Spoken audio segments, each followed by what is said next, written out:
रामपाल जी भगवान जी की जय हो। जब हमने रामपाल महाराज जी के चरणों में अर्जी लगाई, क्योंकि उस पीड़ा को हमने नजदीक से देखा, उन सरपंचों ने देखा, हमारी सरकार ने भी देखा, और ऐसे टाइम में भगवान का रूप लेके संत रामपाल महाराज जी ने अकेले जमींदारों को नहीं बचाया। भाइयों, सुनने की बात है, जितने भी हमारे कार्यकर्ता बैठे हैं, अगर जमींदार मर जाता तो इस दुनिया की जीने की कल्पना नहीं कर पाते आप।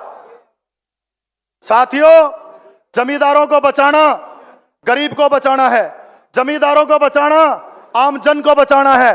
और मैं तो अब एक नई पहल का भी धन्यवाद करना चाहता हूं महाराज जी का, कि जिन्होंने जेल में बैठे आज गरीबों के घर बनाने से लेके 3 करोड़ गरीबों के घर में डेली राशन पहुंचाने से लेके ऐसे ऐसे कार्य करने शुरू किए हैं।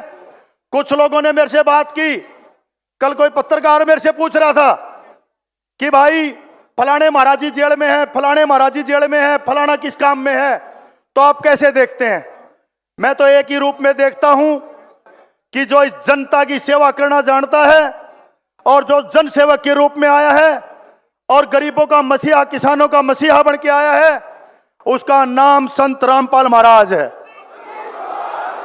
सोचे जब भी किसी किसान के घर में कोई अन्न डाल, सोचे जब भी किसी किसान के घर में कोई अन्न डालने का काम कर दे, और जब भी किसी का मकान बना के किसी बाढ़ग्रस्त एरिया को सुरक्षित कर दे, तो मैं नहीं मानता।